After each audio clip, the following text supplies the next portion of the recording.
ചൈനയുടെ കറൻസിയിൽ ഇറാൻ എണ്ണക്കച്ചവടം തുടങ്ങി. ഹോർമൂസ് കടൽ കേന്ദ്രീകരിച്ചുകൊണ്ട് ഇപ്പം വരുന്ന റിപ്പോർട്ട് ആരെയും അതിശയിപ്പിക്കുകയും ഞെട്ടിപ്പിക്കുകയും ചെയ്യുന്നതാണ്.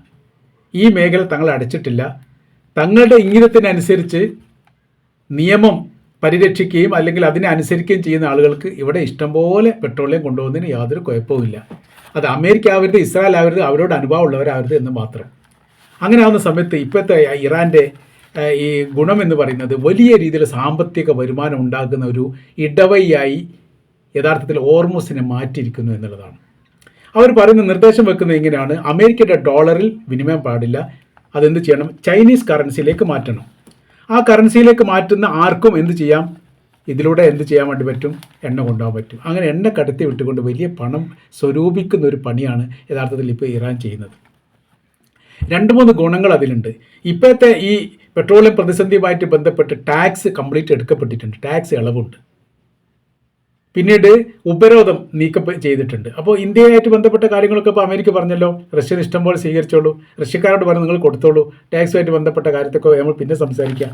ഇവിടുത്തെ ലോക വിപണിയും ലോക പ്രതിസന്ധി ഇപ്പോൾ ഞങ്ങളാൽ ഉണ്ടായതാണ്. അത് ഏതെങ്കിലും രീതിയിൽ ഒരു നേർക്കുനേരായിട്ടില്ലെങ്കിൽ എൻ്റെ നിലനിൽപ്പിനെ അത് ബാധിക്കും, അമേരിക്കയുടെ നിലനിൽപ്പിനെ ബാധിക്കും, അമേരിക്ക ലോകത്ത് ഒറ്റപ്പെട്ടു പോകും. മാത്രമല്ല അറേബ്യൻ രാജ്യങ്ങൾക്ക് തങ്ങൾക്ക് പ്രവേശനമില്ലാത്തൊരു സ്ഥിതി വരും, കവാടം ഉണ്ടാക്കപ്പെടും എന്നൊക്കെയാണ് പറയുന്നത്. അപ്പോൾ എല്ലാ ഇടനാഴിയും അടക്കപ്പെടുന്ന രീതിയിലേക്ക് കാര്യങ്ങൾ പോകാതിരിക്കണമെങ്കിൽ എന്ത് ചെയ്യണം? ഈ ഒരു പ്രതിസന്ധി ഇല്ലാതാക്കണം. ആ പ്രതിസന്ധിയിൽ എന്ത് ചെയ്യുന്നുണ്ട്? ഇറാൻ മുതലെടുക്കുന്നു. ഇറാൻ പറയുന്നു ഡോളർ വിനിമയം ഒഴിവാക്കിക്കൊണ്ട് ഈ ചൈനയുടെ കറൻസിയിൽ വിനിമയം നടത്തൂ, ഈ വഴിയിലൂടെ നിങ്ങൾക്ക് ഇഷ്ടം പോലെ പോകാൻ വേണ്ടി പറ്റും. ഇപ്പോൾ 2-3 രീതിയാണ്. യഥാർത്ഥത്തിൽ ഇറാൻ ഈ യുദ്ധം പ്രതീക്ഷിച്ചതാണ്. ഇറാൻ അതിനനുസരിച്ചുള്ള ആയുധ കാര്യങ്ങളും ഒക്കെ വളരെ കൃത്യതയോട് കൂടി ചെയ്തിട്ടുണ്ട്.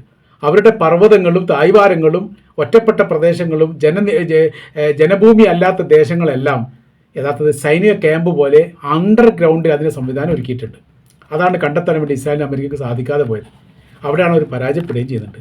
ഇപ്പോൾ യുദ്ധത്തിലാണ് ഇസ്രായേലും അമേരിക്കയും. ഇറാനെ സംബന്ധിച്ചിടത്തോളം അവർ യുദ്ധത്തിലാണെങ്കിൽ പോലും ഒരു പക്ഷമാണ്. അത് ചെയ്യാൻ വേണ്ടി ഒരു ടീമിനെ വിനിയോഗിച്ചിട്ടുണ്ട്, അവരത് ചെയ്തോളും. ഇവിടെ ഹോർമൂസ് കടലുമായിട്ട് ബന്ധപ്പെട്ട് മറ്റൊരു ടീം 31 പ്രവിശ്യകൾക്കും പ്രത്യേകമായ രീതിയിലുള്ള സൈനിക സംവിധാനവും അത് ചെയ്യേണ്ട പ്രവൃത്തികൾ അവർ കൃത്യമായ രീതിയിൽ പറഞ്ഞിട്ടുണ്ട്. അത് മാത്രമേ ചെയ്യേണ്ടതുള്ളൂ.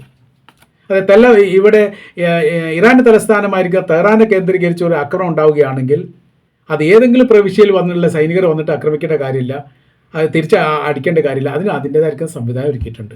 ഹോർമൂസ് കടൽ കേന്ദ്രീകരിച്ചുകൊണ്ട് അങ്ങനെ ചെയ്തിട്ടുണ്ട്. സർവ്വ മേഖലയും അങ്ങനെയാണ്.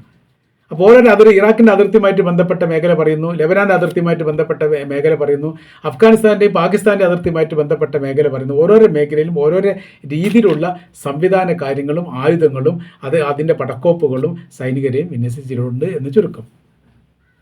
അപ്പോൾ ഇവിടെ ഇപ്പോൾ ഹോർമൂസിൽ നടക്കുന്ന ഈ പരിപാടി എന്ന് പറയുന്നത് ലോകം മുഴുവൻ ഈ പെട്രോളിയമായിട്ട് ബന്ധപ്പെട്ട കാര്യത്തിൽ പ്രയാസം അനുഭവിക്കുന്നു. അടുക്കള വരെ എത്തിയിട്ടുണ്ട് യുദ്ധം എന്നുള്ള ഈ പ്രയോഗങ്ങളൊക്കെ നമ്മളിപ്പോൾ കുറച്ച് ദിവസമായി കേട്ടുകൊണ്ടിരിക്കുകയാണ്. അത് ശരിയാണ്.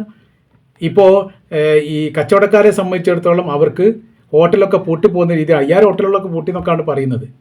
അവർക്ക് ഗ്യാസ് കിട്ടുന്നില്ല. കച്ചവടത്തിനുള്ള ഗ്യാസ് അത് സെപ്പറേറ്റ് ഗ്യാസാണ്, വീട്ടിൻ്റെ ഗ്യാസ് അല്ലാത്തതുകൊണ്ട് അത് നിന്ന് പോയിട്ടുണ്ട്. ഇപ്പോൾ വീടിന് ലഭിക്കുന്ന ഗ്യാസുകൾ മാത്രമാണ് ലഭിച്ചുകൊണ്ടിരിക്കുന്നത്, അതും പരിമിതമാണ്. അപേക്ഷിക്കുന്നവർക്ക് അതിനനുസരിച്ച് കിട്ടുന്നില്ല എന്നുള്ള സ്ഥിതികളൊക്കെ അത് നമ്മളൊക്കെ സംബന്ധിച്ചിടത്തോളം പരമാവധി ഈ ഗ്യാസ് എത്തിക്കാനുള്ള സംവിധാനം സർക്കാർ ചെയ്യുന്നുണ്ട്. അപ്പോൾ അത് റഷ്യ സഹായിക്കുന്നുണ്ട്, ഇറാൻ സഹായിക്കുന്നുണ്ട്. ഇറാൻ്റെ വഴിക്കൂടെ ഈ പറയപ്പെട്ട ഹോർമൂസ് കടലിടുക്കിലൂടെ ഏകദേശം 6 കപ്പൽ ഇന്ത്യയുടെ വന്നു.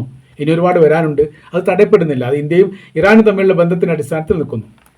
അപ്പോൾ ഇപ്പോൾ അവർ ചെയ്യുന്ന കാര്യം എന്ന് പറഞ്ഞാൽ അമേരിക്കയ്ക്ക് ഇപ്പോൾ ഹോർമൂസ് കടലിൽ ശ്രദ്ധിക്കാനുള്ള സമയമൊന്നുമില്ല. കാര്യം എന്ന് പറഞ്ഞാൽ അവർക്ക് ഇസ്രായേലിനെ ശ്രദ്ധിക്കണം. ഇസ്രായേലിന് നിരന്തരം അടി വന്നുകൊണ്ടേയിരിക്കുന്നു. അടിനെ പ്രതിരോധിക്കുക എന്നുള്ളതല്ല, അവിടെ വീഴുന്ന മനുഷ്യന്മാർ ആശുപത്രിയിൽ എത്തിക്കാനുള്ള സഹായമെങ്കിലും അമേരിക്ക ചെയ്തു കൊടുത്തിട്ടില്ല, മോശമല്ലേ? ആ പ്രവൃത്തി അപ്പോൾ ചെയ്യുന്നു. ബങ്കറുകൾ അപ്പാടെ തകർന്നു പോകുന്നു. ബങ്കറിൻ്റെ ഉള്ളിലുള്ള മനുഷ്യന്മാരുടെ മൃതദേഹം പുറത്തെടുക്കാൻ വേണ്ടി സാധിക്കാത്ത രീതിയിൽ ഇസ്രായേൽ പ്രയാസപ്പെടുന്നു. എയർപോർട്ട് കംപ്ലീറ്റ് ആക്രമിക്കും. ബംഗൂരു എയർപോർട്ട് ആക്രമിച്ചു. അവിടെ ഈ സീപോർട്ട് കേന്ദ്രീകരിച്ചുകൊണ്ട് ആക്രമണം നടക്കുന്നു. അങ്ങനെ ആ മേഖല അങ്ങനെ ആക്രമിക്കുന്നു.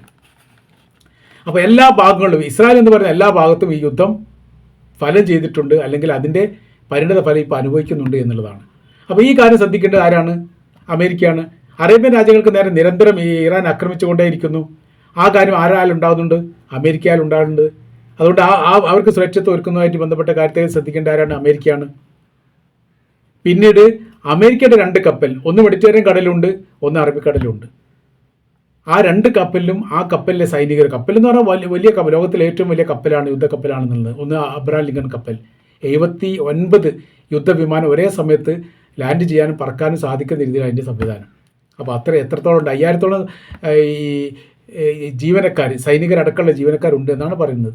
ഏറെക്കുറെ അതിന് സാമ്യമാണ് ജെറാൾഡ് ഫോർഡ് എന്ന് പറയുന്ന മെഡിറ്ററേനിയൻ കടലിനോട് ചേർന്നിരിക്കുന്ന കപ്പൽ. അതിന് സംരക്ഷണം നൽകാൻ വേണ്ടി സാധിക്കും. അതിന് നിരന്തരം ഇറാൻ ഇങ്ങനെ ആക്രമിച്ചുകൊണ്ടേയിരിക്കുന്നു. ചിലത് പ്രതിരോധിക്കാൻ സാധിക്കും, ചിലത് പ്രതിരോധിക്കാതെ കടലിൽ വീഴുന്നു, ചിലത് വിമാനത്തിൽ വീണിട്ട് വിമാനം കത്തുന്നു. അപ്പോൾ ഈ കപ്പൽ സുരക്ഷിതമാക്കേണ്ട കാര്യം അമേരിക്കക്കാണ്.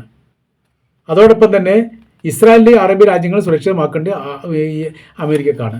അപ്പോൾ അതിൻ്റെ ഇടയിൽ ഈ പറയപ്പെട്ട ഹോർമുസ് കടൽ ശ്രദ്ധിക്കാൻ വേണ്ടിയിട്ട് അമേരിക്കക്ക് അങ്ങനെ സാധിക്കാതെ പോകുന്നു. ഇനി ശ്രദ്ധിച്ചിട്ട് വലിയ കാര്യമൊന്നുമില്ല. കാരണം നാറ്റോനോട് പറഞ്ഞു സഹായിക്കാൻ, കപ്പലാക്കാൻ വേണ്ടി പറഞ്ഞു, ചൈനയോട് പറഞ്ഞു, യൂറോപ്പിലെ എല്ലാ രാജ്യങ്ങളോടും പറഞ്ഞു, ഒരാളും കപ്പലാക്കില്ല എന്ന് പറഞ്ഞു. ഇല്ലാത്തൊരു ശത്രുവിനെ വെറുതെ എന്തിനാണ് ഉണ്ടാക്കിയെടുക്കുന്നത് എന്നാണ് ഇറാനെക്കുറിച്ച് ചോദിക്കുക. 18 രാജ്യത്തെയാണ് ഇറാൻ ആക്രമിച്ചത്. തങ്ങൾക്ക് നേരെ ആക്രമണം വന്നിട്ടാണെങ്കിൽ അത് പ്രതിരോധിക്കാനൊന്നും അമേരിക്ക ഉണ്ടാവില്ല, ഞങ്ങൾ ചെയ്യേണ്ടി വരും, ഞങ്ങൾക്കില്ല അവരോട് ശത്രുതയില്ല. അവരുടെ കടലിലൂടെ ഏത് കപ്പൽ പോകണമെന്ന് തീരുമാനിക്കേണ്ടത് അവരാണ്. നമ്മുടെ കടലിൻ്റെ അതിർത്തിയുമായിട്ട് ബന്ധപ്പെട്ട് കപ്പൽ എങ്ങനെ പോകണമെന്ന് തീരുമാനിക്കേണ്ടത് നമ്മളാണെങ്കിൽ അവരുടെ കപ്പൽ പോകുന്നത് തീരുമാനിക്കാനുള്ള അധികാരം അവർക്കുണ്ടല്ലോ. അത് നമ്മളെന്തിന് ഇടപെടണം എന്നുള്ളതാണ് നാറ്റോ ചോദിച്ചത്. അപ്പോൾ നാറ്റോ ആയിട്ട് അമേരിക്ക ഇപ്പോൾ അടക്കിലാണ്. എന്നിട്ട് തന്നെ അവർ പറഞ്ഞിരിക്കുന്നത് നിങ്ങളൊരു സഹായമില്ലാത്ത രീതിയിൽ തന്നെ ഞങ്ങൾ ഒറ്റയ്ക്ക് അതിന് നേരിടുന്നതാണ്, എന്നാൽ നിങ്ങളൊന്ന് നേരിട്ട് അത് കാണട്ടെ എന്നാണ് ജർമ്മനിയുടെ അഭിപ്രായം. അപ്പോൾ ജർമ്മനിയൊക്കെ ഏറെക്കുറെ ഇത്രയും വിഷയങ്ങളുണ്ടാകുന്ന സമയത്ത്, മുസ്ലിം രാജ്യമാകുന്ന സമയത്ത് അമേരിക്കയോടൊപ്പം നിൽക്കുക എന്നുള്ള സ്വാഭാവികമാണ്. ഇറാഖിൻ്റെ കാര്യത്തിലൊക്കെ വളരെ ആവേശം ഉണ്ടായിരുന്നു. അവർ ആവേശത്തോടു കൂടിയായിരുന്നു. 32 രാജ്യങ്ങളുണ്ടായിരുന്നു അന്ന് അമേരിക്കൻ്റെ ഒപ്പം. ഈ സദ്ദാം ഹുസൈൻ എന്ന് പറയുന്ന ഇറാഖിൻ്റെ ഒരു രാജ്യം ഒറ്റക്കുമായിരുന്നു. അവരാണ് യുദ്ധം ചെയ്ത്. ഇപ്പോൾ ഒരു രാജ്യം പോലും ഇറാനെതിരെ അമേരിക്കയോടൊപ്പം ചേർന്ന് നിൽക്കാൻ സാധിക്കുന്നില്ല എന്ന് പറയുന്ന സമയത്ത് എന്തൊക്കെയോ സംഭവങ്ങൾ ഇറാൻ്റെ അകത്ത് ഉണ്ട് എന്നുള്ളത് ഉറപ്പായിട്ടാണ് ആ പ്രവൃത്തി ചെയ്യുന്നത്. അപ്പോൾ യഥാർത്ഥത്തിൽ ഇപ്പോൾ അമേരിക്ക കുടുങ്ങിയിരിക്കുന്നു. അതിൻ്റെ ഇടയിൽ വലിയ രീതിയിലുള്ള സാമ്പത്തിക വരുമാനം ഉണ്ടാക്കുകയാണ് ഇറാൻ ഇപ്പോഴും യുദ്ധം പറഞ്ഞിട്ടില്ലല്ലോ, യുദ്ധം അവസാനിപ്പിക്കണമെന്നുള്ളത്. അമേരിക്കമാർ ചർച്ച നടത്താൻ തയ്യാറല്ല എന്ന് പറഞ്ഞു. 5 കൊല്ലം യുദ്ധം ചെയ്യാനുള്ള എല്ലാ സംവിധാനവും തങ്ങൾ ശേഖരിച്ച് വെച്ചിട്ട് വന്നോളൂ, യുദ്ധം ചെയ്തോളൂ എന്നുള്ളതാണ് പറയുന്നത്. ഒരു യുദ്ധം അല്ലെങ്കിൽ ഒരു ആക്രമണം ഇറാന് നേരെ ഉണ്ടായാൽ അവർക്ക് വലിയ സന്തോഷമാണ്. കാരണം 40 എണ്ണം വെച്ച് അവർ തിരിച്ചടിച്ചുകൊണ്ടേയിരിക്കുന്നു. ഏറ്റവും ഒടുവിൽ അവിടുത്തെ സൈനിക മേധാവിയെ കൊലപ്പെടുത്തിയതിന് ശേഷമുള്ള പുകയിൽ ഇപ്പോഴും തീർന്നിട്ടില്ല. ഇപ്പോൾ ഇങ്ങനെ അടിച്ചുകൊണ്ടേയിരിക്കുന്നു. ഹൈപ്പർസോണിക് ഒരു ഭാഗത്ത്, ബാലിസ്റ്റിക് മിസൈൽ ഒരു ഭാഗത്ത്, ഡ്രോൺ വേറൊരു ഭാഗത്ത്, എല്ലാവിധ പ്രതിരോധ സംവിധാനം തകർത്തുകൊണ്ട് അതിങ്ങനെ മഴ പെയ്യുന്ന പോലെ പെയ്തുകൊണ്ടേയിരിക്കുകയാണ്.